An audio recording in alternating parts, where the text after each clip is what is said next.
자, 우리 말씀 찾습니다. 우리 일부 말씀이랑 다른 말씀입니다. 빌립보서 3장 7절에서 9절 말씀입니다. 7절에서 9절, 빌립보서 3장 7절에서 9절까지 말씀.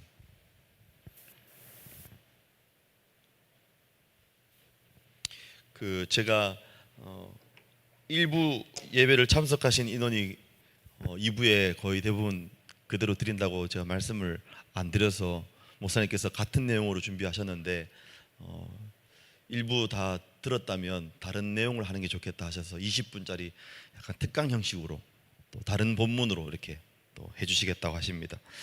3장 7절에서 9절 말씀 한 목소리로 함께 읽어보겠습니다. 그러나 무엇이든지 내게 유익하던 것을 내가 그리스도를 위하여 다 해로 여길 뿐더러 또한 모든 것을 해로 여김은 내 주 그리스도 예수를 아는 지식이 가장 고상하기 때문이라. 내가 그를 위하여 모든 것을 잃어버리고 배설물로 여김은 그리스도를 얻고 그 안에서 발견되려 함이니 내가 가진 의는 율법에서 난 것이 아니요 오직 그리스도를 믿음으로 말미암은 것이니 곧 믿음으로 하나님께로부터 난 의라. 아멘. 우리 그리스도를 아는 지식이라는 제목으로 우리 교수님 또 말씀 전해 주실 때 큰 은혜 받으시기를 소원합니다. 우리 박수로 우리 맞이하겠습니다.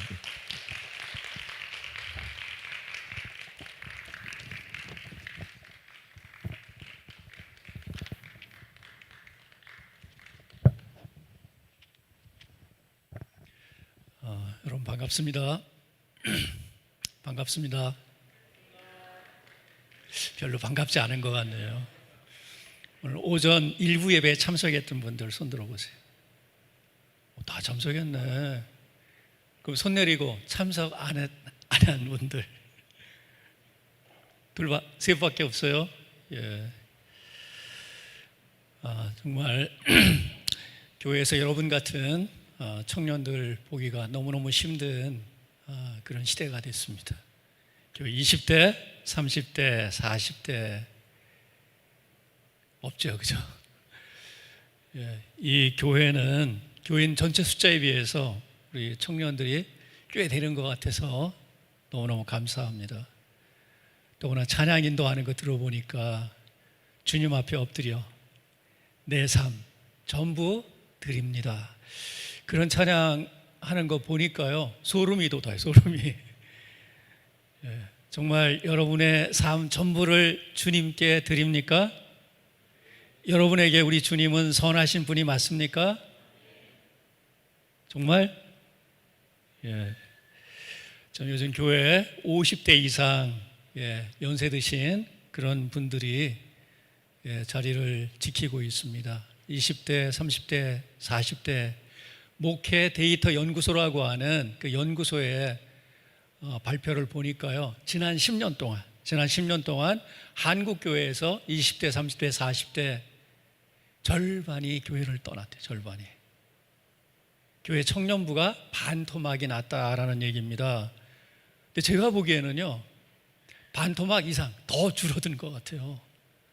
제가 나가는 교회는 교인이 거의 한 2,000명, 어른 교인들이 한 2,000명 되는데 교회에서 청년 만나기가 참 힘듭니다.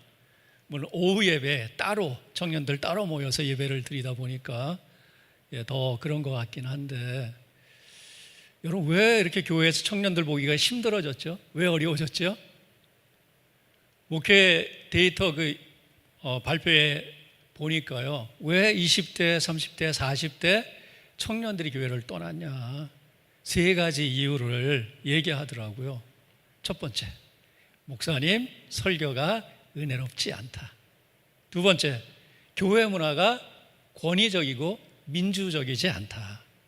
세 번째, 교회 목사와 교인들 사이에 갈등이 심하다. 여러분 어떻게 생각하십니까? 여러분 주변에도 여러분 친구들 같이 교회 생활하다가 이제 교회 나오지 않는 그런 친구들 있습니까? 여러분 교회를 떠난 20대, 30대, 40대 그런 사람들 아예 다른 교회도 나가지 않습니다. 아예 교회를 나가지 않아요. 만일 목사님 설교가 은혜롭지 않다 그러면 조금 더 은혜로운 교회로 옮겨가면 되지 않았을까? 교회 문화가 권위적이고 민주적이지 않다 그러면 조금 덜 권위적이고 조금 더 민주적인 그런 교회를 찾아가지 않았을까요? 목사님과 교인들의 갈등이 심하고 교인들의 삶이 도덕적이지 못하다 그러면 조금 더 갈등이 없고 교인들이 말씀대로 살아가려고 하는 좀 그런 교회로 옮겨가지 않았을까? 근데 아예 교회를 나가지 않습니다. 발을 끊었어요. 이유가 무엇일까요? 저는 세 가지 이유보다도 더 근본적인 이유가 있을 거라고 생각해요. 세 가지 이유는 그냥 자신들이 교회를 떠나는 것을 합리화시키기 위한, 정당화하기 위한 뭔가 핑계가 아닐까 이런 생각이 들어요. 더 근본적인 이유가 있다면 뭘까요, 여러분? 아니, 그럼 여러분들은 떠나지 않고 왜 교회에 나오고 계십니까? 주님이 여러분에게 선하게 인도하셔서. 여러분, 오늘 우리가 읽은 본문에는 사도 바울의 고백이 나오죠. 사도 바울이 뭐라고 고백하죠? 내 주 그리스도 예수를 아는 지식이 가장 고상하다. 가장 고상하다. 예수 그리스도를 만난 사람의 고백인 것이죠. 여러분, 만일 교회를 떠난 20대, 30대, 40대 그 분들이, 그 청년들이 내 주 그리스도 예수를 아는 지식이 가장 고상하다 이런 믿음과 고백이 있었다면 교회를 떠났을까요? 저한테 배우고 얼마 전에 베트남으로 선교사 파송받은 목사님이 있습니다. 그 목사님이 저한테 이제 과제물로 낸 설교문에서 이런 얘기를 썼어요. 그분도 청년 시절에 교회 문제가 많아가지고 굉장히 갈등이 심했답니다. 참 이게 정말 하나님 기뻐하신 교회인가? 계속 이 교회를 다녀야 되는가? 고민을 많이 했는데 교회를 떠나지 않았습니다. 이유가 무엇일까요? 이유가 두 가지라고 그 설교문에 적었습니다. 첫째는 내가 죄인이다라고 하는 사실이 너무나 분명했기 때문이고, 두 번째는 교회 밖에는 구원이 없다. 교회 밖에는 구원이 없다. 그것이 믿어졌기 때문이다 이렇게 썼어요. 내가 죄인이라는 사실은 너무나 분명하고 이 죄인이 교회 밖에서는 구원받을 수 없다. 교회 안에 무엇이 있다는 것입니까? 예수 그리스도 그분이 계시고, 예수 그리스도 그분이 경배를 받으시고, 예수 그리스도 그분을 믿음으로 구원받을 수 있다는 것이 교회 안에서. 교회 밖에서는 누가 예수님에 대해서 얘기합니까? 교회 안에서만 예수 그리스도에 대한 복음이 선포되고 예수님이 경배받으시고 예수님을 믿을 수 있기 때문에 교회를 떠날 수가 없었다. 그래서 교회에서 교회 안에 남아 있었고, 그런 분들은 교회 문제가 있으면 어떻게 합니까? 교회를 위해서 기도하죠. 목사님의 설교가 은혜롭지 않으면 어떻게 하죠? 목사님의 설교가 더 은혜롭게 되도록 목사님을 위해서 기도하지 않겠습니까? 기도하고 또 기도해도 교회 형편이 나아지지 않고 목사님의 설교가 은혜롭지 않으면 어떻게 해야 될까요? 글쎄요, 그때는 조금 더 은혜롭게 설교하시는 그런 목사님이 계신 교회로 혹시 옮겨갈 수도 있지 않겠습니까? 그러나 교회를 완전히 떠나지는 않는 것이죠. 그래서 여러분, 오늘 우리가 무엇을 생각해야 됩니까? 나는 내 주 예수 그리스도를 아는 지식이 가장 고상하다는 그런 믿음과 고백이 있는가? 그런 믿음과 고백이 있는가? 만일 그런 믿음과 고백이 있다면요, 내 미래가 불안정하고 내 미래가 확실하지 않고 뭔가 염려가 가득하다고 할지라도 예수님 끝까지 붙들고 끝까지 교회 자리를 지키지 않겠습니까? 여러분, 사도 바울은 과거에 예수님을 알았습니까? 예수님 몰랐죠. 예수님 몰랐기 때문에 사도 바울은 예수님 믿는 자들을 박해하고 예수님 믿는 자들을 끌어다가 옥에 가두고 심지어 고문하고 예수님을 모독하게 하는 말을 했던 그런 사람이에요. 예수님 믿는 자들을 죽이는 일에 가담했던 자죠. 그럼 여러분, 바울이 어떻게 예수님 만났습니까? 바울은 디아스포라 유대인이었습니다. 본토 이스라엘 팔레스타인에서 태어난 사람이 아니고 어디에서 태어났어요? 길리기아 다소라고 하는 이방 도시에서 태어났습니다. 아마 그의 할아버지가 뭐 어떤 이유인지 정확하게 알 수 없지만 어쩌면 포로로 끌려가서 팔렸고 어떤 과정을 통해서 노예의 그런 상태에서 해방이 되고 그렇게 하다가 길리기아 다소에 정착하게 되었을 것이다. 우리가 이렇게 추정을 해볼 수가 있습니다. 길리기아 다소라고 하는 곳에서 태어나서 10대 중반까지 거기서 살았어요. 이방 문화 속에서 이방 언어를 사용하면서 그렇게 살았습니다. 그러나 하나님의 특별한 은혜였는지 우리가 확실하게 알 수 없지만 로마 시민권도 받았죠, 그죠? 사도 바울이 받은 게 아니라 아마 적어도 아버지 때쯤 받은 것 같아요. 그래서 바울은 태어날 때부터 로마 시민권자였습니다. 그래서 로마 시민권자로서 로마식 이름이 있었죠. 그 로마식 이름이 뭐예요? 바울이죠. 파울루스. 본래 라틴식 이름은 파울루스. 헬라어로 그것을 음역해가지고 파울로스라고 했습니다. 파울로스를 영어로 폴. 우리말 성경에서는 바울이죠, 그죠? 유대인이기 때문에 유대인식의 이름이 있었어요. 태어날 때부터 유대인식의 이름이 있었는데 유대인식 이름이 뭐예요? 바울의 유대인 이름, 유대식 이름 사울. 안 들어보셨어요? 사울. 그래서 어떤 분들은 사울이 변하여 바울이 되었습니다 얘기하잖아요. 사울이라는 이름의 뜻은 큰 자이고 바울은 작은 자다. 그러니까 예수 그리스도를 만남으로 큰 자에서 작은 자로 바뀌었다. 과거에는 자기가 가장 잘난 사람이고 가장 잘 나간다고 생각한 그런 자였는데 예수님 만나고 보니 그게 아니란 얘기죠. 나는 죄인이고 예수님 아니고는 소망 없는 자다라고 하는, 가장 작은 자다라고 하는 것을 깨닫고 이름을 파울루스, 작은 자, 이렇게 이름을 바꿨다. 이런 얘기를 과거의 목사님들이 하셨습니다. 근데 사울이 변하여 바울이 된 게 아니라 본래부터 이름이 두 개예요. 사울이라는 유대식 이름과 바울이라는 로마식 이름이 있었던 것입니다. 여러분, 이 바울이 길리기아 다소에서 태어나서 10대 중반까지 거기서 교육을 받고 거기서 이방 언어도 배우고 그렇게 하다가 10대 중반쯤 예루살렘으로 유학을 갔어요. 예루살렘으로, 자기 모국이죠. 모국으로 유학을 갔습니다. 아마 부모가 예루살렘에 가서 교육을 받고 훌륭한 사람이 되라, 그래서 모국으로 유학을 보낸 것 같습니다. 예루살렘에 와서 누구에게 배웠습니까? 바울은 누구한테 배웠어요? 누구의 문화에서? 가말리엘. 들어보셨습니까? 가말리엘 문화에서 배웠어요. 그 당대 최고의 학자였습니다. 오늘날로 치면 가장 좋은 대학의 가장 훌륭한 교수님, 실력 있는 교수님이에요. 그 가말리엘 문화에서 유대교와 성경과 유대교 전통에 관한 모든 교육을 잘 받았죠.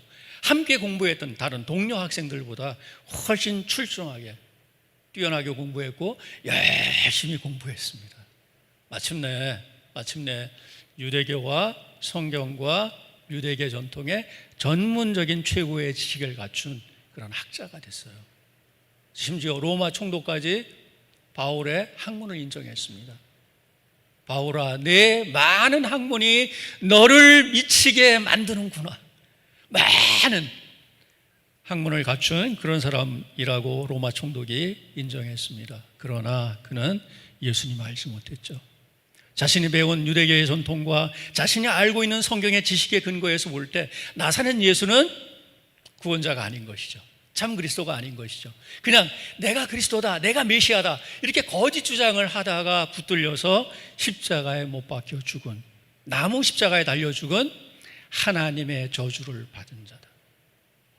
그런데 보니까 어떤 사람들이 그 나사렛 예수를 주님이라고 고백해요? 그리스도라고 고백해요? 아니, 나무 십자가에 달려 죽은 자, 진정한 그리스도, 메시아가 아니면서도 메시아를 사칭하다가 나무 십자가에 달려 죽은 자, 신명기 21장 23절에 따른 그런 자는 어떤 자예요? 나무에 달린 자, 하나님의 저주를 받은 자예요. 하나님의 저주를 받은 자가 어떻게 하나님의 그리스도일 수 있습니까? 어떻게 하나님이 보낸 메시아일 수 있어요? 자신이 아는 성경적인 지식에 비추어 볼 때 그것은 있을 수 없는 일이죠. 하나님이 저주하신 자를 아니야, 하나님께서 보내신 메시아야, 그리스도야 라고 주장하고 다니는 자들은 하나님을 대적하는 자들이죠. 하나님을 거역하는 자들 아닙니까? 저들을 살려둘 수 없다 이렇게 생각했던 것이죠. 그래서 사울, 그 바울은 예수 믿는 자 극렬하게 박해하고 핍박하고 그렇게 했습니다. 그래서 오늘 우리 본문 여기 보시면은요, 자신을 뭐라고 얘기하죠? 3장 6절 보시니까 열심으로는 교회를 박해했다.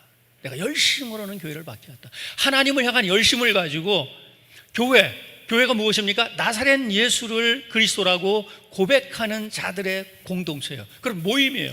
이런 모임은 결국은 하나님을 대적하는 그런 자들의 모임이기 때문에 존재해서는 안 된다. 없애버려야 된다. 그래서 극심하게 박해했고요. 심지어 어떻게 해요? 예루살렘에서 저 다마스커스입니다. 다마스커스까지 250km가 넘는 그 먼 거리를 거기 살고 있는, 거기서도 예수를 메시아로 그리스도로 고백하는 자들을 잡아다가 옥에 가두기 위해서 대제사장에게 공문을 받아가지고 갔던 것이죠. 얼마나 열심히 대단했습니까? 예루살렘에서 또 유대 땅에서 예수 믿는 자 박해하는 정도를 넘어서서 저 외국 땅까지 가서 거기 예수 믿는 자를 잡아서 끌어오려고 갔던, 정말 열심히 대단했던 그런 사람입니다. 그러니까 도무지 예수님을 믿을 수 없고 예수님을 인정할 수 없는 최후의 일인이에요. 그 당시 모든 유대인들이 다 뭐 어떤 경로 어떤 방식을 통해서 예수님을 믿는다고 할지라도 끝까지 남아서 나는 예수 인정 못해, 나사렛 예수는 하나님의 저주받은 자야, 그러면서 끝까지 발버둥 치면서 거부했을 자 한 사람, 유일한 한 사람, 이게 사울이었죠. 그 사람이 어떻게 변화됐습니까? 어떻게 내 주 그리스도 예수를 아는 지식이 가장 고상하다 이렇게 고백하게 됐습니까? 다마스커스로 가던 그에게 부활하신 영광의 그리스도가 나타나셨기 때문이에요. 예수님은 십자가에 못 박혀 죽으시고 땅에 묻힌 것으로 끝난 분이 아니시죠. 그분은 죽음의 권세를 이기시고 부활하셨습니다. 죽음의 권세를 이기시고 부활 승천하셨습니다. 세세토록 살아계십니다. 사망과 음부의 권세를 가진, 열쇠를 가지신, 지금도 살아계신 주 예수 그리스도이십니다. 그분께서 바울에게 나타나셔서 내가 나사렛 예수다. 사울아 내가 어찌하여 나를 핍박하느냐, 내가 어찌하여 나를 박해하느냐.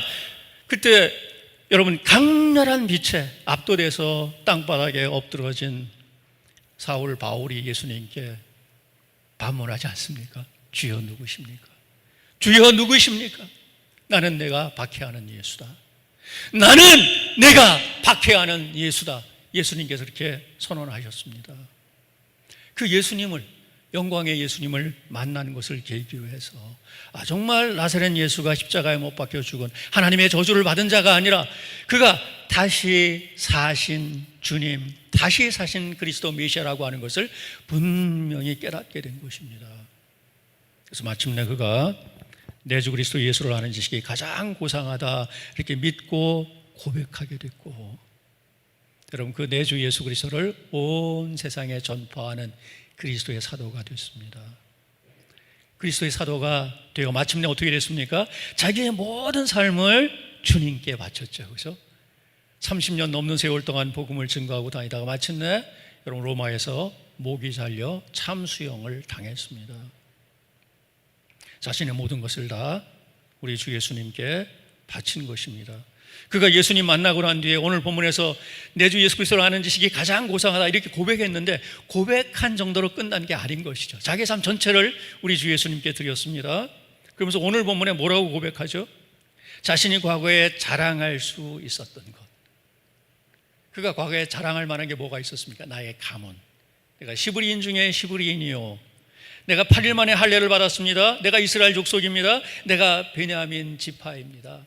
베냐민 지파는 어떤 지파예요? 베냐민 지파는 왕을 배출한 왕의 지파, 왕의 지파.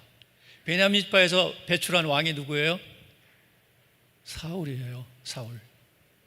아마도 이 바울의 부모가 베냐민 지파의 왕이었던 사울의 이름을 따서 자기 아들의 이름을 유대식으로 사울이라고 지어줬을 가능성도 있는 거예요.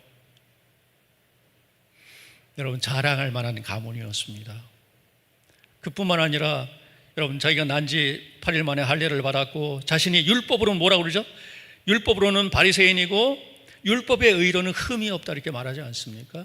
바리새파에 속하여 내가 철저하게 하나님을 섬기고 율법을 철저하게 준행하여 율법의 의에 율법의 의로는 내가 정말 흠이 없다. 종교적인 업적으로도 최고의 경지에 올랐다는 말인 것이죠. 아까도 말씀드린 대로 최고의 학자 가말리엘 문화에서 공부하고 최고의 학위, 박사 학위까지 받았다고 볼 수 있습니다. 자기의 가문, 종교적인 업적, 자신의 학문, 그 모든 것을 무엇으로 여긴다고요? 해로 여기고 배설물로 여긴다 그랬어요. 오늘날로 사람들은 자기 가문 자랑합니다. 자기의 업적을 자랑하기 좋아합니다. 자기 자식 자랑하기 좋아하죠. 아들이 딸이 좋은 대학에 합격했어요. 동네 입구에 현수막 착 겁니다. 누구누구의 아들, 누구누구의 딸, 서울 무슨 대학에 합격하다. 거기다 변호사 시험 합격했어요. 의사가 됐어요. 현수막 한 개로 부족해요. 2개, 3개 막 온데 달아놉니다. 자식 자랑합니다. 그러나 사도 바울은 자기가 가장 자랑할 수 있는 모든 것들을 다 해로 여긴다. 해로 여긴다는 게 뭐예요? 해로 여긴 자신에게 손해로 여긴다. 배설물로 여긴다 무슨 말이죠? 배설물은 헬라어 성경에 보니까 스키발라 그래서 스키발라가 뭘까요? 배설물, 점잖은 말이죠. 똥입니다. 똥이에요. 나의 가문, 종교적인 업적, 학문적 성취, 나의 학위 모든 것을 나는 똥으로 여깁니다. 아니 왜요? 내 주 그리스도 예수를 아는 지식이 가장 고상하다. 가장 고상하다라고 하는 게 무엇이겠습니까? 다른 무엇과도 비교할 수 없을 만큼 탁월하다. 가장 가치가 있다 그런 말이겠죠. 그죠? 가장 가치 있는 내 주 그리스도 예수를 아는 지식과 비교해 보았을 때 나의 가문, 자랑할 만한 가문과 종교적인 업적과 학문적인 성취와 그 모든 것들이 아무 가치가 없다. 심지어 똥과 같다. 여러분 다 스펙 쌓기 좋아하죠? 좋은 대학 가서 좋은 성적 받고 좋은 직장에 취업해서 또 좋은 배우자 만나서 행복하게 살기를 원합니다. 그렇게 하기 위해서 스펙을 좀 쌓아야 되겠죠. 좋은 직장 들어가고 하려면. 말하자면 그 모든 스펙, 자랑할 만한 모든 것들을 바울은